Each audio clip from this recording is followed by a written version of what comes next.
Patreon member shout out. Met a girl, thought she was grand. Fell in love, found out firsthand. Went well for a week or two. Then it all came unglued. In a trip I can't grip.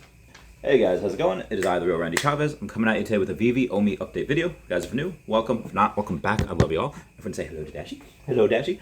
And everyone, comment down below if you like Puddle of Mud. Such a great band. Anywho, we do have a lot to go over today, ranging from OMI Burn to Elektra to Jeremy Padour's tweets.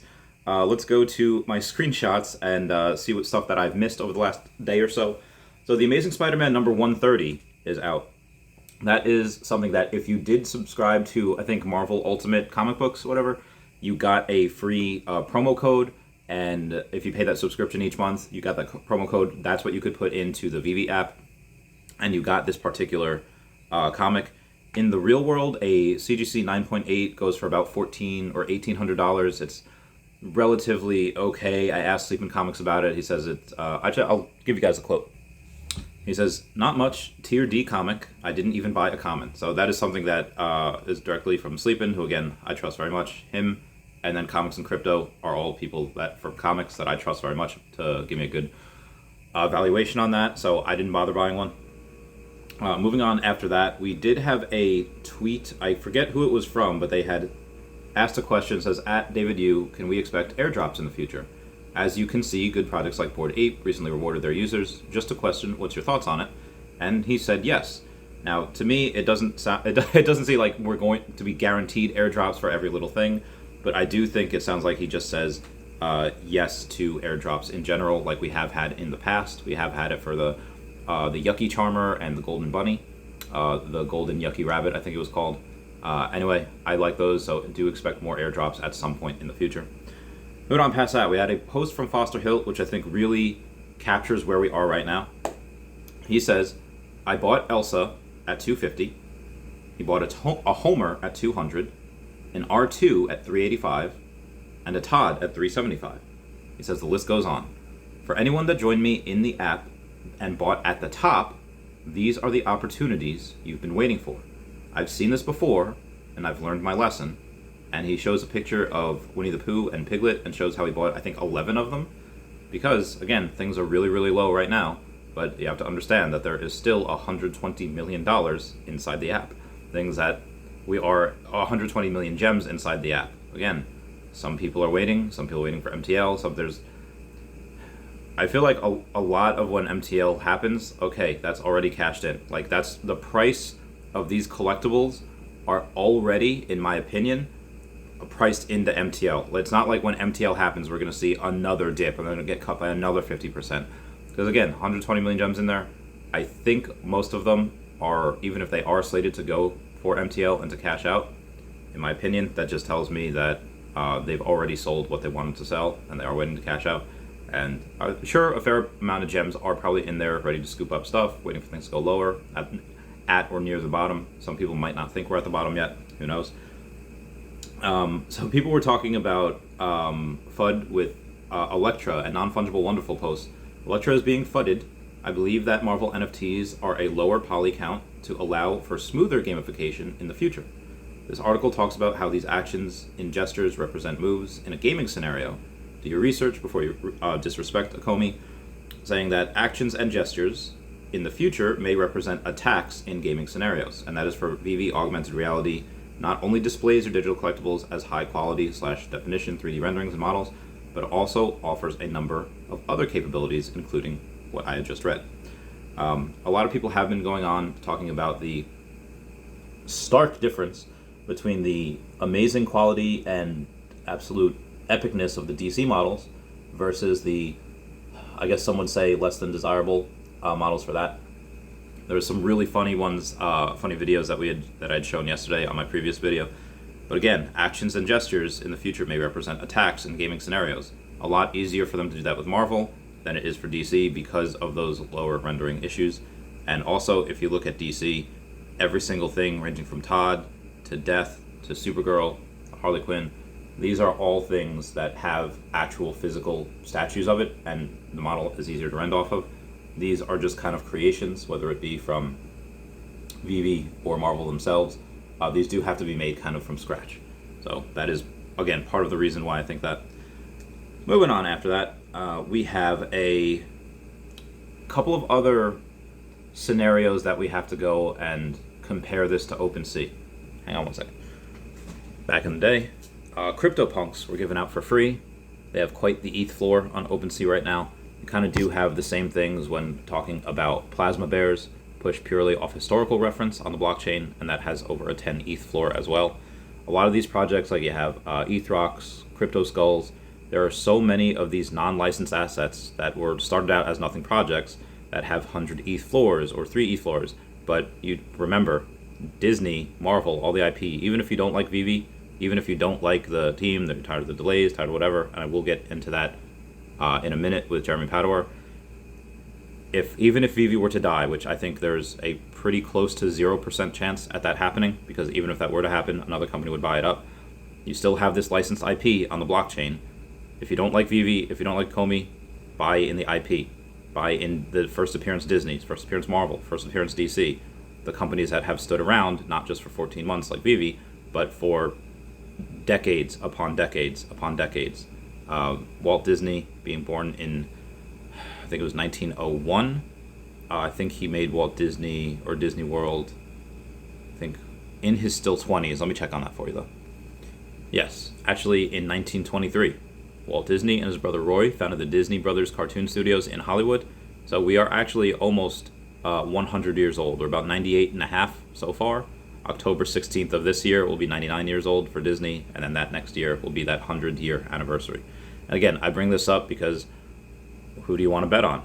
Do you want to bet on, if you don't like the company, which again, I'll get into that with Jeremy Padua's tweet in a second, bet on the IP. I do think that few people understand that we're playing a game that will go down in history books forever. Quote from Sam Ellis over there. So speaking of Jeremy Padua's tweet, let me get to it right now. His tweet reads, "Here's my take on OMI. 1. I'm disappointed that there isn't a clear path to utility." Am I disappointed? Yes. 2. Am I concerned in changes proposed to reserve wallet and buybacks? Yes. 3. Do I believe in their leadership? Yes. 4. Have I sold a single OMI? No. 5. Why not? C3 at Veve Official. So I'm going to break this down here and show you guys, break it down bit by bit, give my opinion on it. When he says, am I disappointed that there isn't a clear path to utility? Yes. Now, he doesn't say that there's no end goal. He doesn't say that there's a plan on what they want to do. We obviously have that in a bunch of OMI utility articles, in a bunch of things like OMI to NFT, raffles, OMI to land, etc. But what he is saying is that there's no timeline. In my opinion, he's saying like there's no direct path moving forward.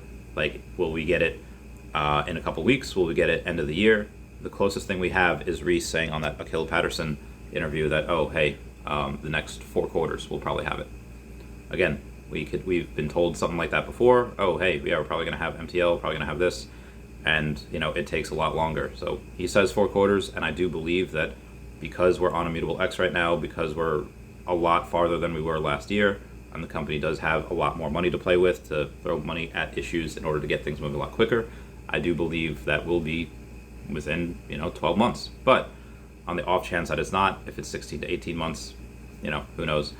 That being said, again, they have a lot. Take a look at where we were last year. Take a look at where we are now. We're much farther along than we were last year. We were still on GoChain last year. We were still actually on GoChain early this year. I had a comment on one of my videos say, hey, remember when we were on GoChain? It's like we don't even have a... It's like as soon as the bad times are over, people forget about it. Nobody's really talked about that issue for a long time, at least since we moved over. When he says, number 2, am I concerned in changes proposed to reserve wallet and buybacks? Yes. So for the buyback, I think those do go on one thing. I don't think they are separate issues. It used to be where the reserve wallet goes down, maybe 10% of the issues or 10% of the profits would go to buybacks. Obviously with utility, that would dwarf anything from buybacks. I think that Jeremy is really concerned about here is, okay, well, if they can change this all willy-nilly, what else can they change? Again, I don't want to speak for him. That is just speculation on my part.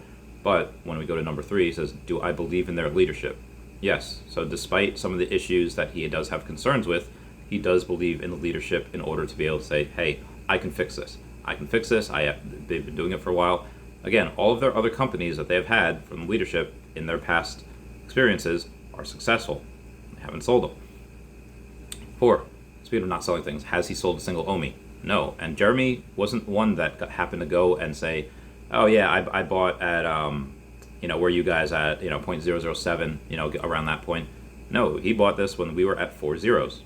So if he wanted to, he could easily 100x his money right now, sell everything. But he didn't. Why not? Again, C3, he believes in the leadership, and I think he might feel that he is robbing himself of any future gains by doing that. Again, he's also well diversified. He doesn't really need to sell. So moving on to a couple of comments here. Metallic Nakamoto says, Uncle Jeremy, what do you think about arbitrage trading with users early access to MTL? Example, buy gems with $1,000 off market for 0.5 rate. This will get you 1,500 gems. Cash out with MTL. Actually, $1,000 with 0.5 rate would give you $2,000. So there's some mistakes on his math there. Does cash out with MTL, and you just made $1,000 excluding fees. Now imagine doing this with $10,000, $50,000, and $100,000. Thoughts? Jeremy Padua says, I have not done this. I'd want to understand that this is allowed under their traditional terms of service. Sounds very interesting, and I'm absolutely aware of it. Okay. But yeah, obviously he definitely, before anyone were to do that, definitely check with their terms of service, see if that is something that is possible. TheBlackGuy.eth says, I definitely feel you on that. Thanks for that insight. It's really appreciated, more than you know. Jeremy says, diversification is always good in matters of the heart, in investments, in friendships, in work environments, in genetic pools, in political landscapes, always. I have to like that. That was really good. So, another comment we've had says, from Super Guy says, do you ever see them removing the OMI from the back end of Veve? I mean, technically, OMI isn't needed for Veve to run, and they can probably change it at any time, since there are no, that's a weird sentence, that's a weird spelling, since there are no backpacks, I'm not sure how they plan on getting, I think buybacks, I'm not sure how they plan on getting enough tokens with the burns. Jerry Padua says, if I believe the above, I would sell my OMI and focus on other opportunities, but I do not believe above. So, yeah, if they did have a plan on going and changing OMI forever and they don't use it, then me and him most likely would sell and focus on other opportunities. One last thing, when Veve says, you emphasize their leadership, how about the team? Don't you think there is some immature, don't know how to represent a OMI, people in there needs to be replaced ASAP? Again, I'm not 100% sure who this person is talking about, but maybe they have a gripe with someone. Jeremy says, a team contributes to and executes against vision. I believe in the team and its leadership. So basically what he's saying right there is the team as a whole, whether one person has issues with one other person that happens to be on the team, that is most likely personal, probably not professional. Again, a lot of these people that are on here seem to be taking this pretty personally, that they quote are not focusing on the token, when obviously of course they are, because the biggest bag holders of that token are the leadership, and it would behoove them to make sure that OMI has utility. That you could always count on people to act in their own best interests, which in this case also happen to be our best interests. And what is that? That is utility for the token. That means the token will go higher at some point. Again, if we stay down here for the next year or so, and we burn through the entire reserve wallet in like 2 years if we don't go to the if we don't have utility and we don't burn from the circulating supply. So anyway, that's it for me. Just another quick update. I know you had one early this morning, but a lot of people really wanted me to go over this. Also, the prices of Elektra. I think the secret rare was at under $100 at one point. Obviously over that now. But again, if you want master collector points, if you want another set for cheap, you can absolutely get it. And also the fact that, again, all of these prices at some point will go up because they have to. They, again, don't buy into Veve if you don't like them. Buy into Disney. Buy into these guys. Like I said on my last video, there is nobody from the Disney people that are crazy collectors on Facebook that are really buying into this right now. So Anyway, I digress. Please comment, like, and subscribe. Comments are good for the YouTube algorithm. Everyone say bye-bye to Dashy. Bye-bye, Dashy. And everyone please check out @HeyDavidDon, @KingMavsForever over on Twitter, Standoff Chart and King Mavs over on the Veve app, Kobe Collection, OMI Player 1 on YouTube, RateX.ETH domain name, Kyle Willson, Wendy Stibalis, Veve Las Vegas, Tabs Trades, Mars Davis, Legacy Bermuda, Sony Pop Media, The Gale, Veve Darklink, and Veve Vibes all on the YouTube. And then you have @WetWizardVeve and Gary O @1234CA3 on the Twitter. I love you all. Bye. Meow, meow, meow, meow, meow.